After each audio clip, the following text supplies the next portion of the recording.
네, 우리 옆에 있는 사람들과 이렇게 인사했으면 좋겠습니다. 본질을 붙잡읍시다. 우리 서로에게 인사를 나누겠습니다. 오늘 본문을 이해하기 위해서 하나의 어떤 상상을 여러분들이 좀 머릿속으로 그려보시면 크게 도움이 될 것 같습니다. 모든 본문이 그렇진 않지만 어떤 특정한 본문 같은 경우는 하나의 어떤 비유가 틀이 되어서 본문을 이해하는 어떤 디딤돌이 될 수도 있습니다. 특별히 오늘 우리가 읽은 본문은 고린도전서 3장 10절부터 15절 말씀인데 건축과 관련된 비유로 본문을 풀어볼 수가 있다라고 하는 것입니다. 그렇기 때문에 우리가 본문을 이해하기에 앞서서 이 건축 과정, 하나의 건물이 어떠한 과정을 통해서 세워지는지를 조금 더듬어 보면은 본문을 이해하는 데 조금 더 도움이 되리라고 생각이 됩니다. 일단 여러분들이 건물주가 되어서 생각만 해도 행복하시지 않습니까? 건물주가 되어서 건물을 짓는다고 상상을 해보면 제일 먼저 해야 되는 일은 무엇일까요? 물론 이제 법적인 어떤 과정들은 좀 생략을 하고요, 실질적인 부분을 얘기하는 것이죠. 그러면 여러분들은 아마도 제일 먼저 내가 건물을 지을 장소가 어딘지를 선택하게 될 것입니다. 그래서 내가 짓고자 하는 건물의 용도에 맞춰서 그 건물이 위치할 만한 적합한 장소를 물색을 하고, 그 다음에 여러분들은 거기를 이제 건물이 지을 장소로 결정한 다음에 그 다음부터 본격적인 공사가 진행이 되겠고요. 그렇게 여러분들이 이 부지를 선정하게 되면은 건물의 규격이나 용도에 맞춰서 여러분들이 그 건물의 지반, 즉 터를 이렇게 다지고 닦는 과정을 제일 먼저 하게 될 것입니다. 지금이야 이제 건물이 지하 밑으로까지 많이 내려가니까 주창도 있고요. 그래서 보통 그 터를 잡는 것은 이제 터 파기의 과정. 그래서 안반도 있으면 안반도 깨고 이렇게 다 이렇게 파내게 되는데, 바울이 있었던 시대에는 그렇게까지 기술이 발달이 되진 않았기 때문에 대체로 건물 터를 잡으면은 그 터가 될 만한 것을 평평하게 다지고 고르는 작업을 했다. 이렇게 생각을 해보시면 되겠습니다. 그래서 건물 부지를 선정하고 터를 닦은 다음에야 여러분들은 그 건물의 기초를 놓고 바닥을 깔고 기둥을 세우고 지붕을 얹어서 내가 이제 이 건물을 이제 만들고 그곳에 들어가서 살 수가 있다라고 생각을 할 수가 있는데, 근데 이제 현대인의 입장에서 보면은 이 최종적인 과정에서 반드시 한 가지가 더 들어가야 된다라는 것입니다. 그것은 무엇이냐면은 지금 세워진 이 건물이 안정적인지, 구조가 튼튼한지, 재료는 제대로 사용됐는지, 설계도대로 지어졌는지 이런 것을 확인을 해야 된다는 것이죠. 그래서 본문의 제목을 따와서 얘기를 하자면 최종적으로는 준공검사를 마치고 통과해야만 우리는 그 건물에 들어가서 살 수가 있다는 것을 우리는 알고 있습니다. 그래서 결국 바울은 오늘 이 건축 비유를 통해서 말하고자 하는 바가 무엇이냐, 하나님께서 고린도 교회를 준공검사라는 시험대에 놓을 때가 올 것이고, 그리고 교회는 하나님의 기준에 맞춰서 하나님의 준공검사를 통과해야만 한다, 이것을 이야기를 하는 것이죠. 여기서 말하는 교회라고 하는 것은 사실 이 보이는 실체로서의 건물을 얘기하는 것은 아닙니다. 즉 바울이 교회라고 했을 때 이 본문 안에서는 가령 예를 들면 저희가 이렇게 예배드리고 있는 눈으로 보이는 어떤 건물 형태를 얘기하는 건 아니고, 혹은 이제 바울이 아마도 여러 차례 들락거렸을 예루살렘 성전 같은 그러한 건물을 얘기하는 것도 사실은 아니고, 왜냐하면은 어떤 건물을 통해서 이 건물을 만들어서 건물 안에서 저희들 예배를 드리고 이런 어떤 역사들은 사실 기독교 역사에서 초기에서는 발견하기는 어렵습니다. 대체적으로는 가정에 모여 있었기 때문이고요. 가정에서 10명에서 많으면 50명 정도까지 이렇게 고린도 교회 곳곳에 있는 가정이 흩어져서 예배를 드렸다라고 하는 거죠. 그러니까 이제 바울이 여기서 교회가 하나님의 준공검사라는 시험 때 올랐다라고 했을 때 이 교회라고 하는 것은 다양한 의미를 품고 있습니다. 교회에서 드리는 예배나 사역이 하나의 기준이 될 수가 있고요, 아니면 교인들끼리의 관계가 기준이 될 수도 있고, 혹은 교인들이 갖고 있는 하나님, 예수 그리스도에 대한 믿음, 그것도 기준점이 될 수가 있을 것입니다. 어찌되었든 바울이 말하고자 하는 바는 이 고린도 교회라고 하는 갖고 있는, 고린도 교인들 각자 갖고 있는 믿음이라든지 드리는 예배라든지 사역이라든지 그들 사이의 관계라든지 이런 모든 요소들이 하나님께서 지으신 설계도대로 제대로 지어져 있는지 이것을 반드시 확인하고 점검할 필요가 있다는 것을 본문을 통해서 얘기를 하는 것이죠. 꼭 중공검사를 해야 되는가라고 하면 우리는 예스라고 대답할 수밖에 없습니다. 왜냐하면은 우리가 간혹가다 안타까운 뉴스를 보기도 하시겠지만 부실 시공이 됐는데 중공검사마저 그냥 흐리멍텅하게 넘어가다 보면은 정말로 대형 사고가 터질 수밖에 없기 때문에 중공검사는 반드시 필수적으로 통과해야 된다는 것입니다.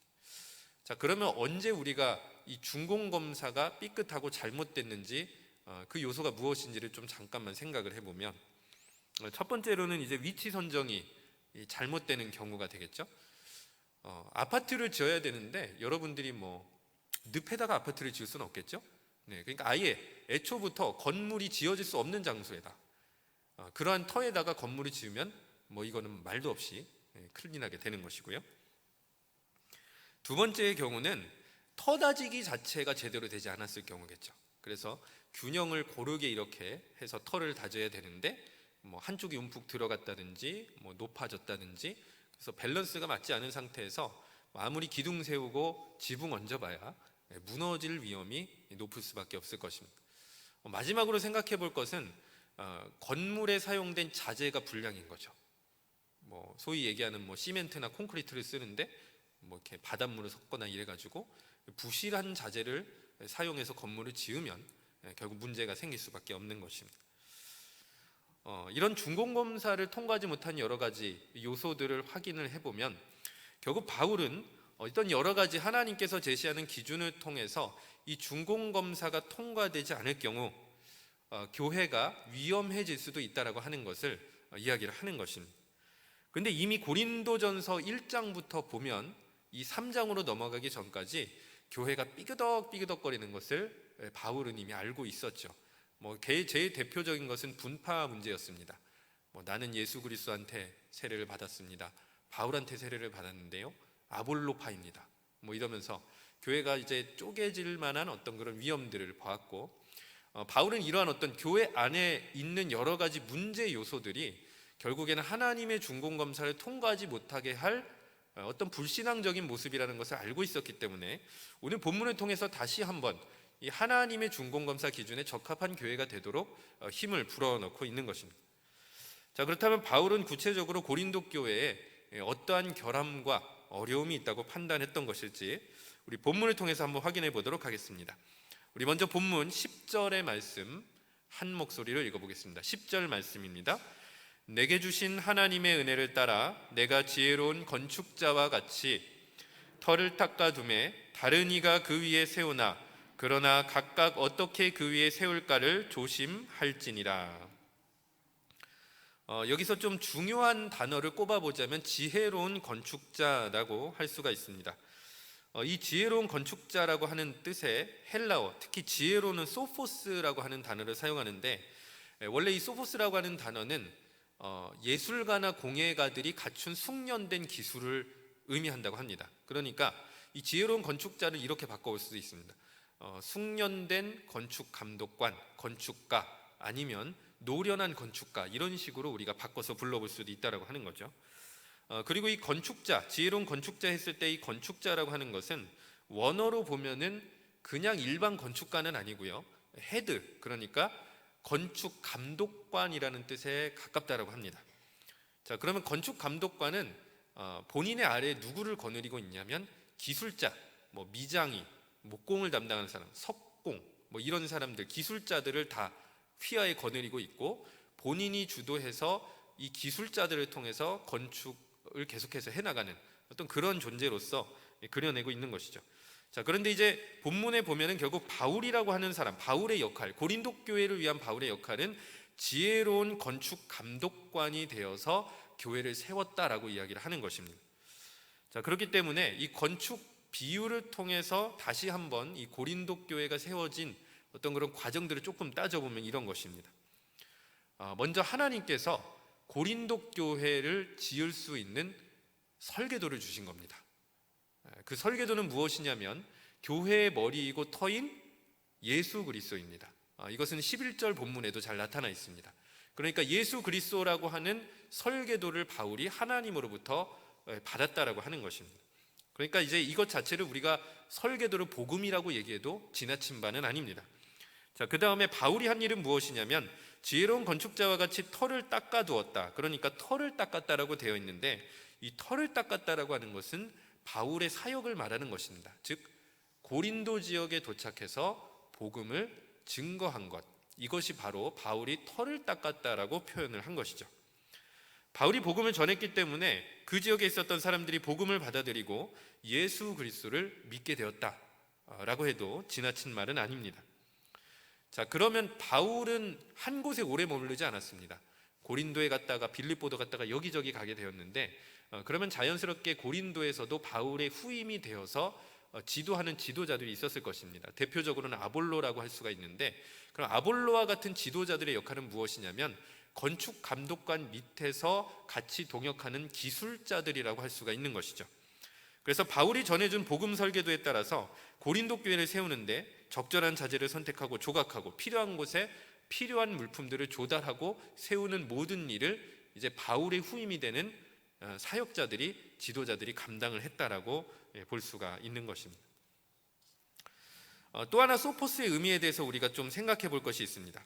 바로 이 소포스라고 하는 것, 한글로는 지혜론이라고 되어 있는데, 이 지혜라고 하는 단어 자체가 고린도전서 초반에 굉장히 여러 번 빈번하게 등장하기 때문입니다.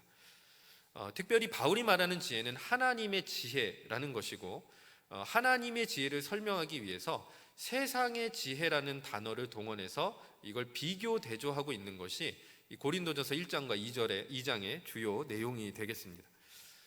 그래서 세상의 지혜가 얼마나 하나님의 지혜를 이해하기에 턱없이 모자라고 부족하고 하나님의 뜻을 파악하기에 말도 안 되게 없는지, 하나님의 지혜를 이해하고 다다르고 그거를 파악하기에는 너무도 부족하고 너무도 이 세상의 지혜는 형편없다라는 것을 이야기를 하는 것입니다. 그리고 심지어 세상의 지혜가 교회에 해악을 끼칠 수도 있다고 경고를 하는 것입니다. 자, 그래서 앞선 내용과 연결해 보면은 바울이 지금 현재 고린도 교회가 하나님의 중공검사를 통과할지 말지를 굉장히 좀 세심하게 따져봐야 되는데, 이 중공검사를 위태롭게 하는 요소가 무엇이냐? 고린도 교회 안에 슬며시 들어왔던 세상의 지혜 때문에 이 중공검사를 통과하기가 어려울 수도 있다, 이것을 이야기를 하는 것입니다. 그럼 도대체 세상의 지혜가 무엇이길래 교회를 위태롭게 하고 하나님의 중공검사를 어렵게 만드느냐? 대체적으로 학자들의 의견을 보면 당시 유행했던 그리스 철학 아니면 수사학과 같은 내용이 이 세상의 지혜에 포함이 되어 있을 거다라고 이야기를 합니다. 가령 예를 들면 이런 것입니다.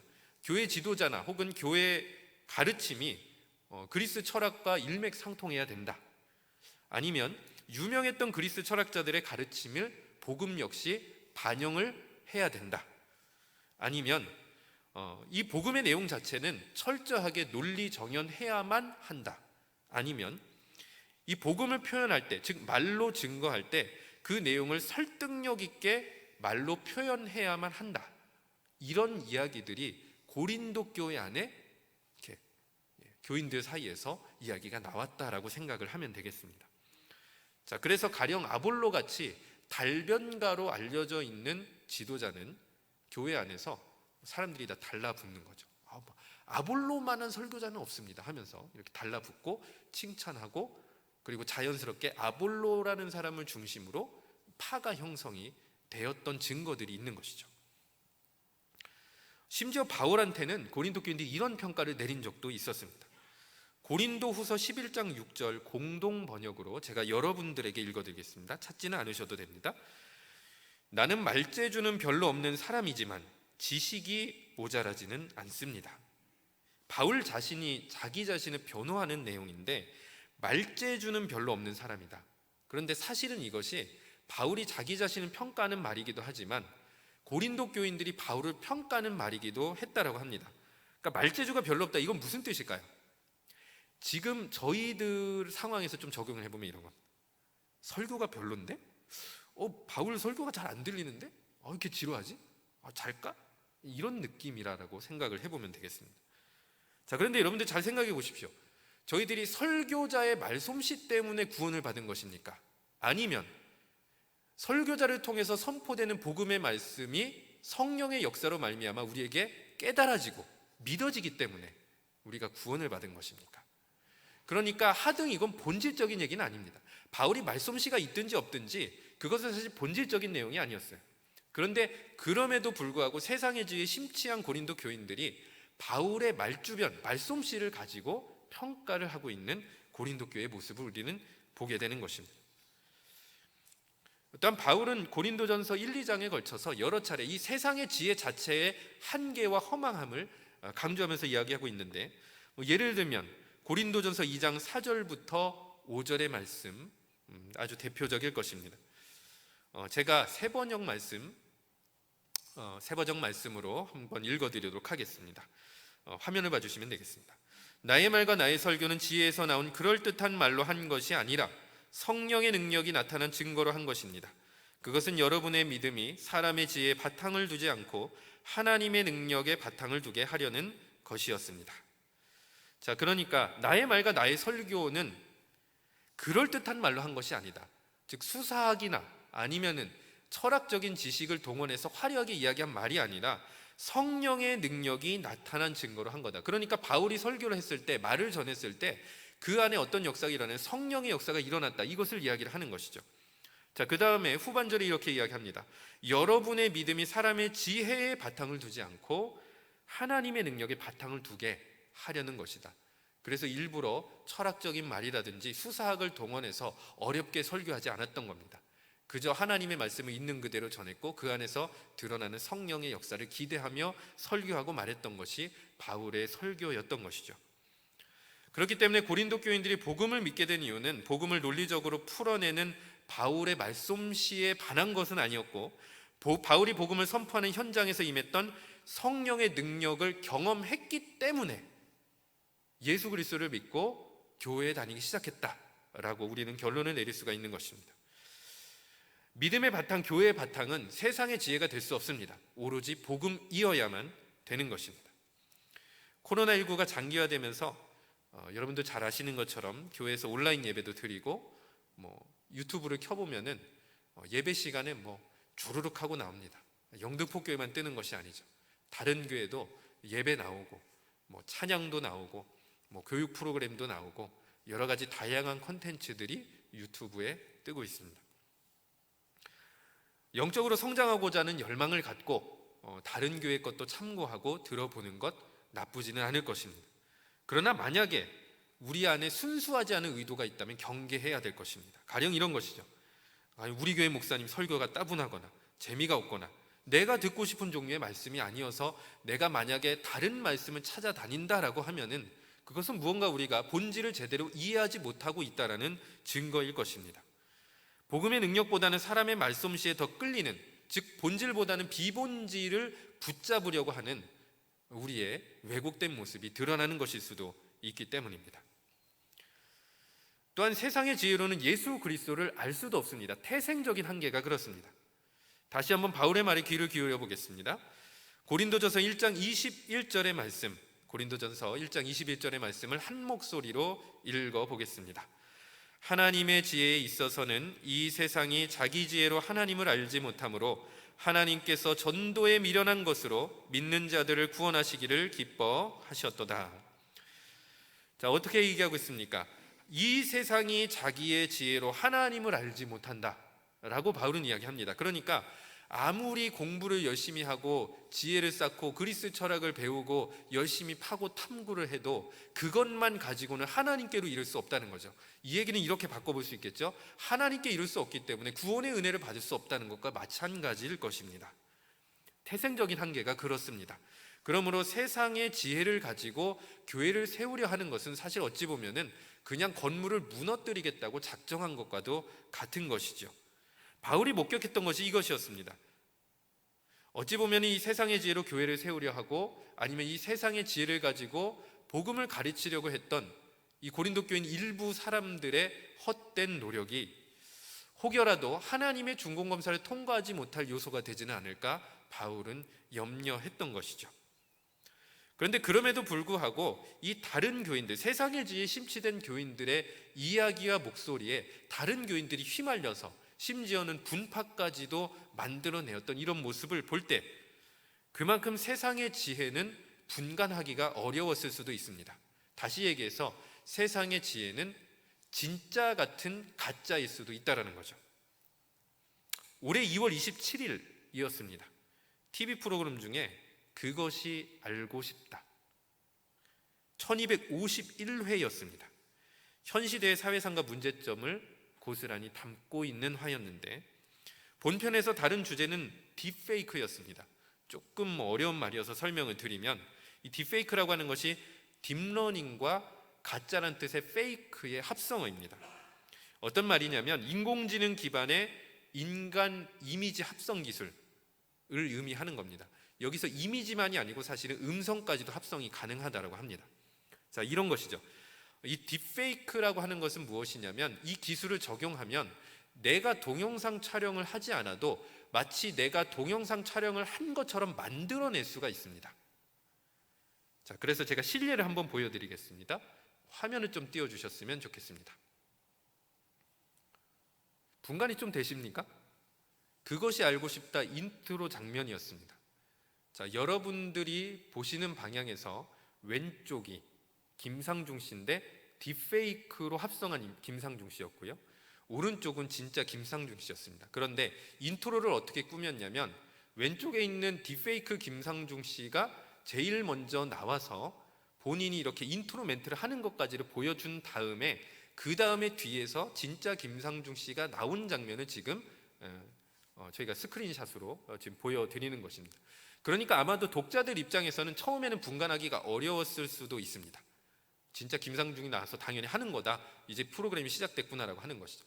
근데 막상 진짜가 나오니까 뭐 지금은 좀 어느 정도 구분이 되는 것 같은데요, 아마 기술이 계속돼서 발전이 되면은 분간하기가 상당히 까다로울 것 같습니다.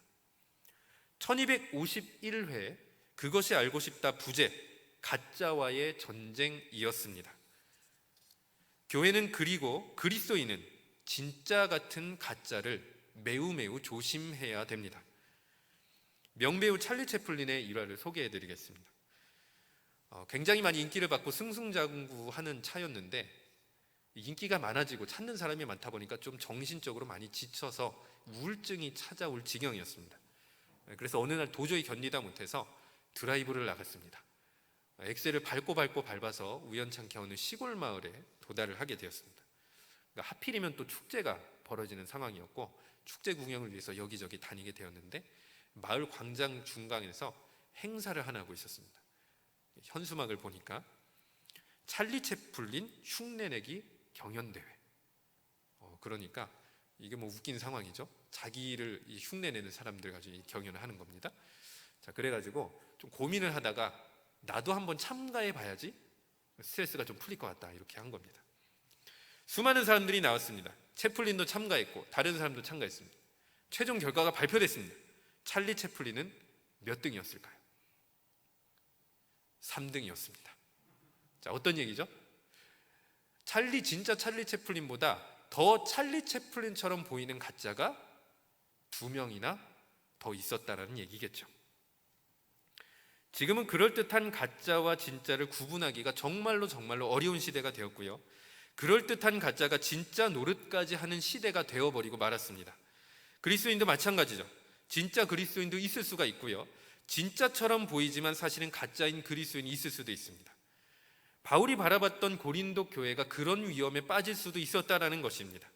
세상의 지혜에 정복당해서 그럴듯해 보이는데 사실은 복음하고는 무관한 가짜인 교회, 혹은 가짜인 그리스도인으로 변질되지 않도록 점검해 보아야 한다고 오늘 말하는 것이죠.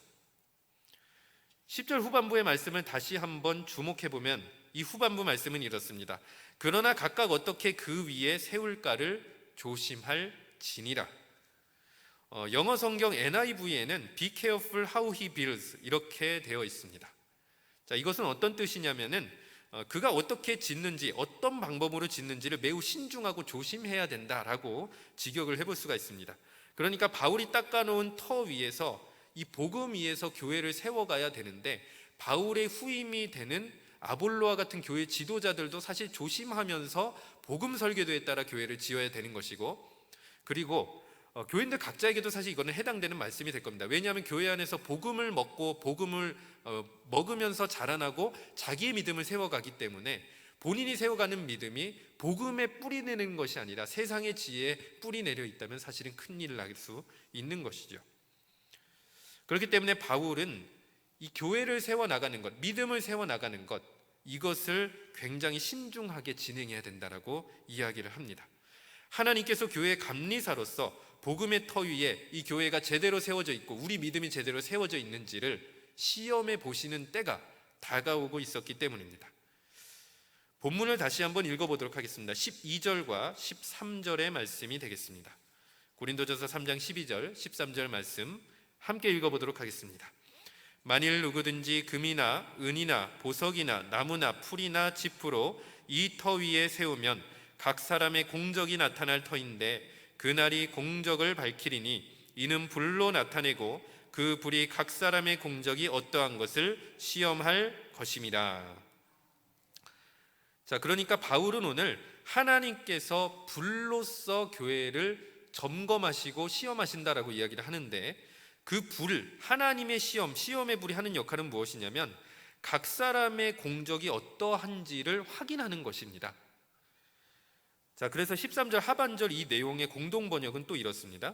그 불은 각자의 업적을 시험하여 그 진가를 가려줄 것입니다. 자, 그러니까 우리가 가령 도자기나 토기를 만들 때 아주 뜨거운 화로에 넣었다가 그것을 견디어내는 것만 이제 작품으로 만들 수 있는 것처럼요, 교회를 일종의 시험터, 중공검사를 하면서 그 교회가 하나님의 것, 하나님의 복음 설계도대로 제대로 지어졌는지를 반드시 확인할 때가 온다라는 것입니다. 그때 확인되는 것은 무엇이냐면 각 사람의 공적인데, 이 공적, 영어 성경 NIV에서는 이 each man's work 이렇게 되어 있습니다. 그러니까 누구 한 사람의 것이 아닙니다. each니까 각각, 개별적인 각각의 모든 사람들이 교회를 위해서 헌신하고 사역했던 모든 것에 대해서 하나님의 손에서 시험을 받을 때가 올 것이다라는 것이죠. 자, 그렇게 하나님께서는 이 교회에 있었던 헌신과 사역이 하나님의 기준에 적합한지 아닌지를 시험하시는 것입니다. 자, 그렇다면 하나님의 시험의 기준은 무엇일까요? 오늘 본문 11절 말씀을 여러분들에게 읽어드리도록 하겠습니다.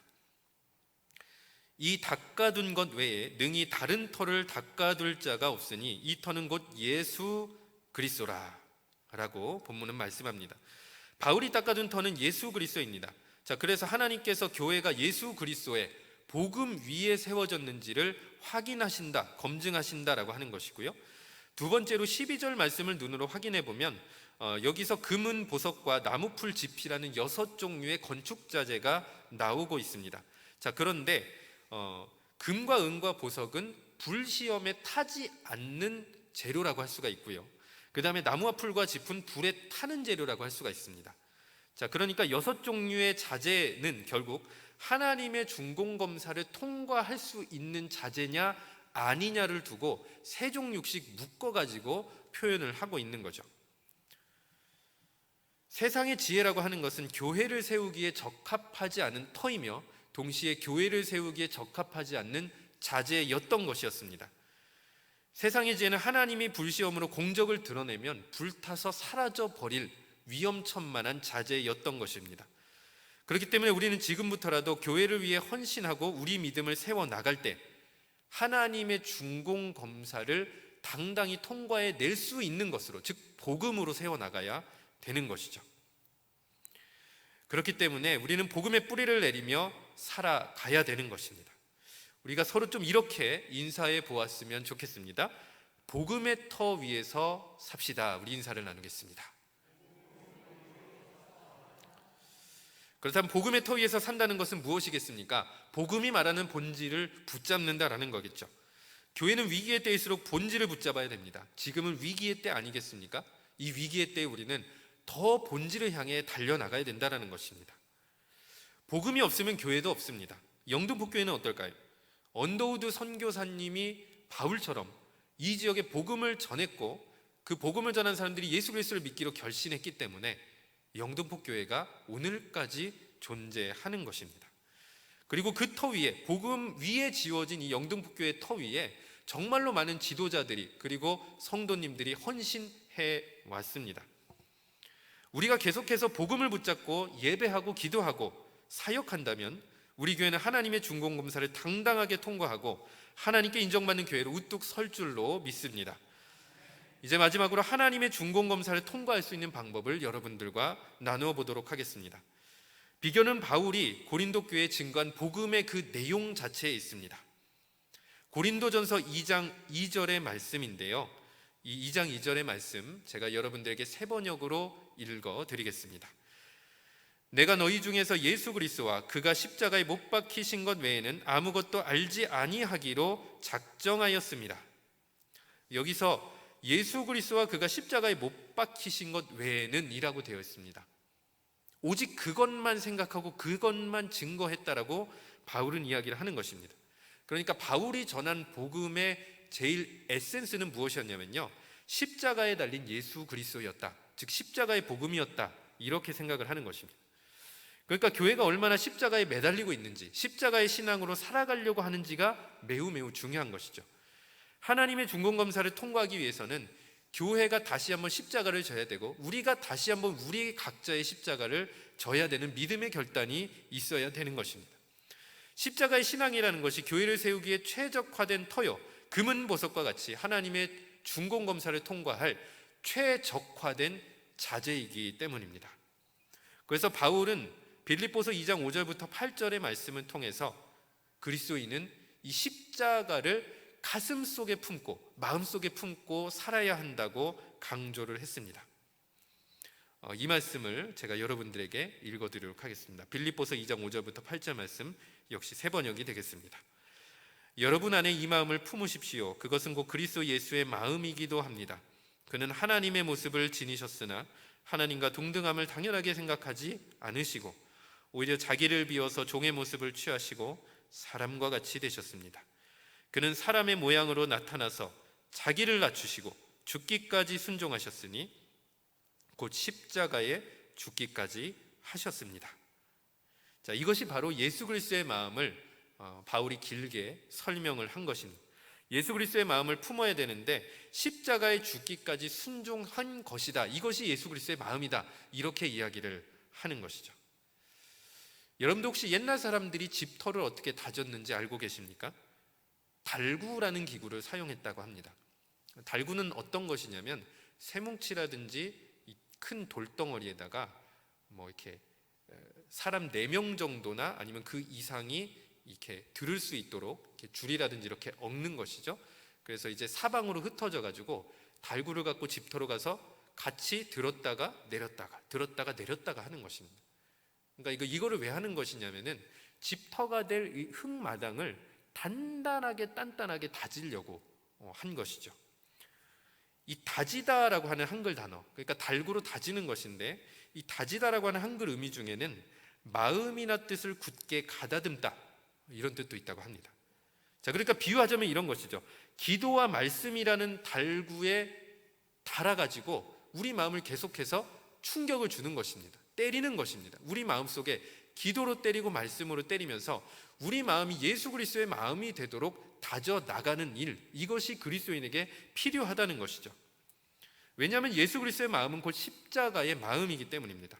하나님 앞에 자기를 낮추고 죽기까지 순종하는 마음이고, 하나님 앞에 이 마음을 품고 살아간다면 결국에 우리는 예수 그리스도의 인격과 삶이 우리 인격과 삶 안에 자연스럽게 드러나게 될 것입니다. 그리고 그러한 마음으로 교회를 섬긴다면 교회를 통해서 십자가의 신앙 또한 자연스럽게 드러날 것입니다. 예수 그리스도의 마음으로 살아가는 성도들이 가득한 교회라면 하나님의 준공검사를 통과하는 것은 그리 어렵지 않을 것입니다. 말씀을 정리하겠습니다.